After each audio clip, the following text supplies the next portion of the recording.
It hasn't been seen in decades, and it was missing for so long that many didn't even know it existed until it turned up in an Omaha parking lot. This story you'll only see on 6. Marlo Lendak spoke with the man who found it, and even Taylor Swift has a connection to the star of the long-lost movie. On a projector in this Kansas City home. First, I was relieved that it wasn't going to explode. Gary Huggins cues up a recent discovery. Wow, I think I've discovered this film that nobody's seen in at least 50 years, if not 100. Gary, a filmmaker himself, picked up the film at an auction in Omaha last year. A distributor that had been in Omaha for decades, that had gone out of business a while ago, and this auction house had some of their films. And so I drove up just for that, just to see what was up there. Everything there had to go. In one table there were 8 or 9 stacks, about 3 or 4 feet high, of films. It was an old cartoon on one pile that caught Gary's eye, but to get it, he had to buy the whole stack. This stack was $20. It was the best 20 I've ever invested, for sure. In that stack, the fact that this movie was discovered a century after it was made, when does that happen? A silent film from 1923. That was a big rush when I realized it was a Clara Bow. Clara Bow was the most popular film star of the late 1920s. She was also the first sex symbol in American film. That's the voice of David Sten, Clara Bow's biographer. Men wanted to have her and women wanted to be her. And you have to imagine a time when the idea of a woman having independence and autonomy didn't exist, and you went to the movies and saw Clara Bow. She was really the first truly liberated woman on screen.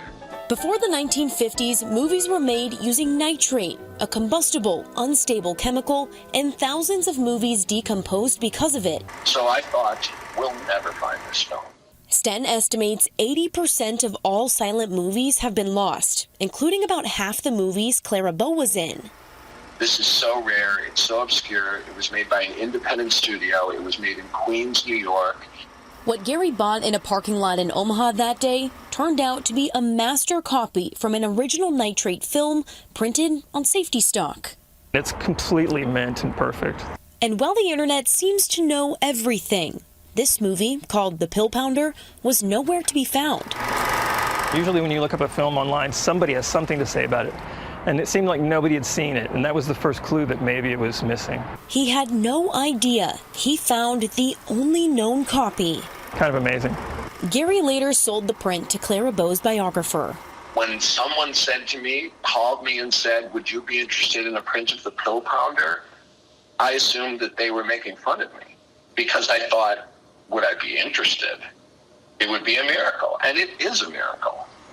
This April, it will re-premiere at the San Francisco Silent Film Festival, the first time it's been shown on the big screen in 101 years. Yeah, I'd love to see it, to see what it looks like. Just to imagine that a film made 101 years ago could look that good, be preserved that well. That's really like a time machine, like you're going back in time.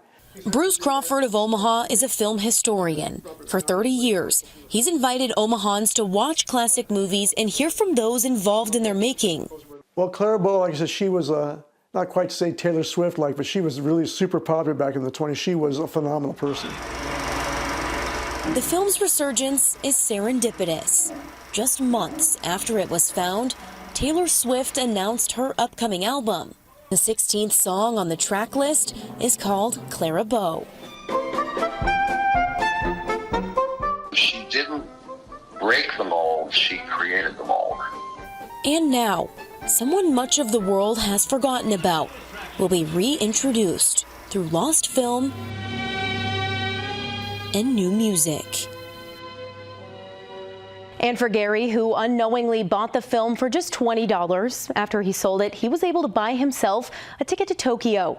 That's where his own film called Kick Me is premiering this month. And now, because of Clara Bow, he's able to be there in person. On your side in the studio, Marlo Lendak, 6 News.